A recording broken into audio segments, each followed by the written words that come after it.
What if the reason you can't sleep after 40 has nothing to do with stress, screens, or not trying hard enough? Your body actually has a built-in repair system that supports sleep, and research now suggests something measurable shifts in that system, especially after 40. Most sleep solutions don't address this. Today I'm going to explain what may be happening based on published research and give you 3 science-backed strategies you can start tonight. Hi, I'm Nineveh Daniel, and I've been a practicing naturopath for over 15 years. Every week I speak with women who tell me the same story. I used to sleep like a baby. Now I'm awake at 2 a.m. staring at the ceiling, and I wake up more exhausted than when I went to bed. Does that sound familiar? You've probably tried everything too. Melatonin, magnesium, sleep hygiene, maybe a doctor prescribed sleep medication. But here's the first insight that changes everything.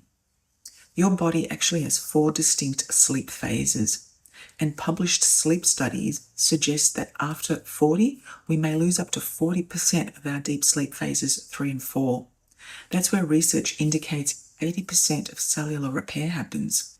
This is measurable on sleep studies, and it may explain why you can get 8 hours but wake up completely unrefreshed. Most sleep solutions target sleep onset, that is, getting you drowsy. But what the research is pointing to is the real issue is sleep architecture, the quality and depth of your repair cycles. Here's a quick tip you can start tonight. Practical strategy number 1. Keep your room between 65 and 68 degrees Fahrenheit. For my Australian viewers, that's 18 to 20 degrees Celsius. Deep sleep phases appear to be temperature sensitive. Some research suggests even 2 degrees warmer may reduce deep sleep quality measurably. So let me explain what research suggests is really happening. Every night, your body runs a massive repair operation, specifically your glymphatic system. First described in published research in about 2012, it appears to clear metabolic waste from your brain, but primarily during those deep sleep phases. This process is thought to rely on your body's own repair resources, including adult stem cells.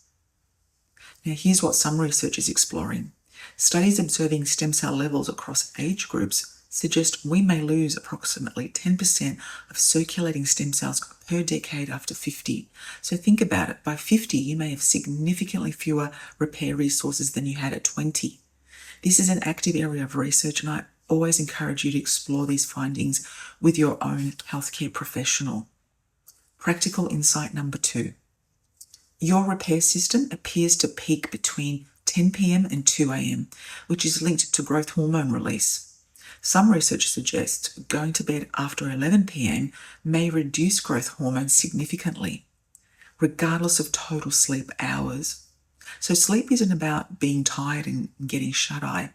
It's about potentially missing your optimal repair window. Most sleep medications work through GABA sedation pathways. But one recent study observed that sedation doesn't always equal restoration.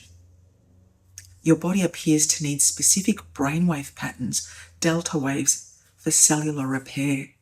Alcohol and many sleep aids may actually suppress delta wave sleep.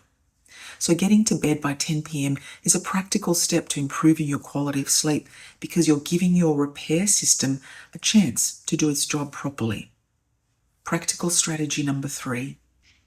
The 90-minute rule. Sleep cycles run approximately 90 minutes. So you need to calculate backwards from your wake time. For example, if you wake at 7 a.m., aim for 10 p.m., that's 6 cycles, or 11:30 p.m., giving you 5 cycles. And try to avoid times like 10:45 p.m., which may leave you waking mid-cycle instead of at its natural close. Many of my clients find this simple shift makes a noticeable difference. I see observations like this pattern constantly in clinical practice. Let's call her Sarah, one of my clients. She had been working with her doctor on prescription sleep medication for a couple of years, getting 8-9 hours, but exhausted every day with brain fog, joint discomfort, no energy. Well, here's what we discovered together. Her sleep study showed only 12% deep sleep, where a healthy range is usually often between 20 and 25%. Her doctor therefore noted that the medication appeared to be sedating her without fully supporting restorative sleep phases. When we collaborated with a doctor to support her natural repair system, over approximately 6 weeks, her deep sleep increased to 22%. Her energy returned because she appeared to be getting restorative sleep, not just hours in bed.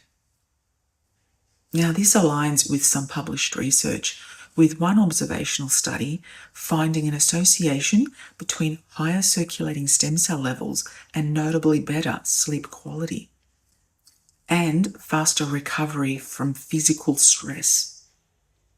Separately, recent research from UCLA suggests stem cell activity may peak during deep sleep phases, exactly when research indicates your brain works to clear things like amyloid plaques, for example, that have been linked to cognitive decline.